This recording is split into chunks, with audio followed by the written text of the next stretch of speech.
Well, let's turn our attention to security matters, where the Nigerian Army has dismissed media reports suggesting that there is a leadership vacuum following the absence of the Chief of Army Staff, Lieutenant General Taoreed Lagbaja. And I'll be speaking with CEO Security Watch Africa, Patrick Agbambu, who is joining me on the news. Thanks so much for joining us, Mr. Agbambu. In recent days, rumors circulated that a new Chief of Army Staff was appointed, only for the Defence Headquarters to deny this and issue a stern warning against spreading coup-related speculations.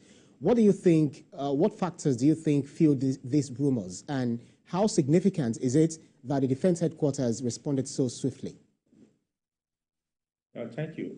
It was appropriate that they respond by the Defence Headquarters, because spreading such rumors, such devilish rumor, I would call it, it's inimical to national security and will create chaos in the society. There's no vacuum in the Nigerian Army.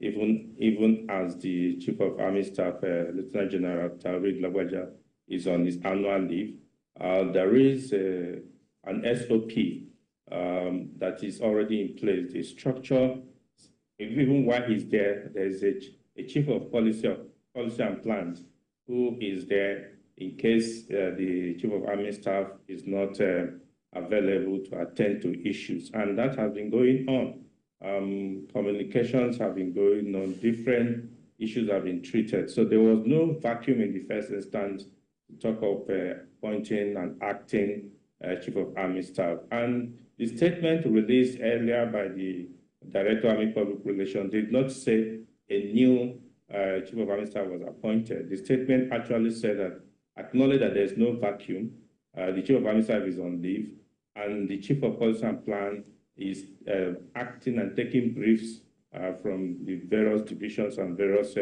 brigades and commands. So there was no need for such rumors. Right. And so the main supervisor of the Nigerian Armed Forces, which is the Defence Headquarters, had to step in and to clear the way, clear the news, and issued a very stern warning to those who are trying to create problem in the country. But if you look at it, there seems to be a growing sensitivity around military appointments and coup rumors, especially considering the current state of insecurity and political challenges. But the question is, why are such rumors particularly dangerous at this time? Yeah, it is very dangerous because Nigeria cannot go back again to the military era, military incursion into political space, and we can't go back to it. For some of us who experienced military leadership in the past, we know what it is. And even the military themselves do not want military leadership, because I tell you that military get better treatment during civilian governance. So during democracy, they are even more better treated than when they are in power, in political power. So as it is today, military leadership is outdated, not only in Nigeria, but the globe. Apart from the 4 Sahel countries that are still under some military rules, but which I'm sure that diplomatic moves are being taken to correct it, because even their people are no longer comfortable. The initial euphoria, the initial excitement has died down, and the reality is now dawning on them. So anybody calling for military coup at this time, it doesn't mean well for the country. It must be a mischievous person. I don't think Nigerians need that. We need to try to sustain the democracy which we will have. If we do not agree with the administration that is in power, there are ways of change. After 4 years, election will be done, and whatever change you want can be effected. But not inviting military into political scene.